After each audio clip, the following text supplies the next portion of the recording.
What's up, everyone? Welcome to Power Play with CJ. Today we're going to talk about what the New York Islanders should do with the fourth overall pick. Obviously, they've been in the lottery, every year since forever. They've been going with forwards, and I think that's hurt their rebuilding process or their building process, to be honest with you. Going back since 2008, they've taken a forward every year in the draft. We'll talk about that. Actually, I'll talk about their track record. In 2008, they took Josh Bailey. They traded down a few spots and acquired some other picks. They could have had Tyler Myers, Jake Gardner, and Erik Karlsson. Now, all the could have had are within 10 picks because, if a guy is a sleeper, goes in the 6th round, and becomes a star, you really can't fault the team for not taking him in the top 10. But I digress. 2009, they took Jonathan Tavares, number 1 overall. No surprise, they're a great player. Should have been number 1. They also took Calvin DeHaan. Decent defenseman. I don't know if his upside is as good as they thought it was going to be. Decent size, not the,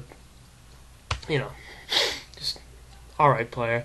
2010, they took Nino Niederreiter, El Nino, who has 3 points in 70 career games, something like that. They could have had Cam Fowler, who despite his defensive struggles, is a whiz on the power play. He can really jumpstart. Really has done a lot with the Anaheim Ducks and will continue to get better. And I know Islanders fans think he'd look real good on the other coast.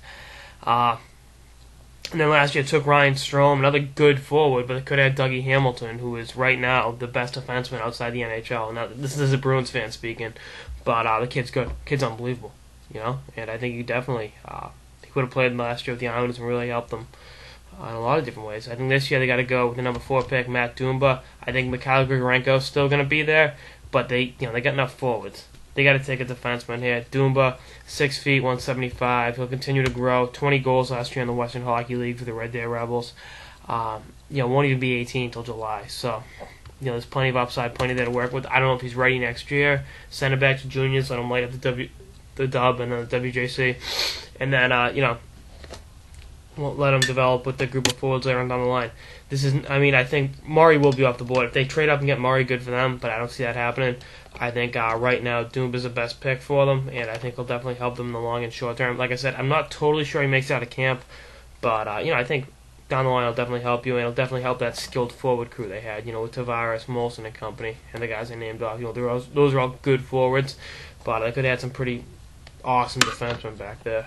But the Islanders are really almost always in abyss, and it's kind of bad. I think they'll be in Brooklyn in due time. But I'll see how it shakes up. That's all I got in this episode of the Power Play with CJ on what the New York Islanders should do with the number 4 pick in the draft. Stay tuned for more episodes throughout the offseason and beyond. Later, guys.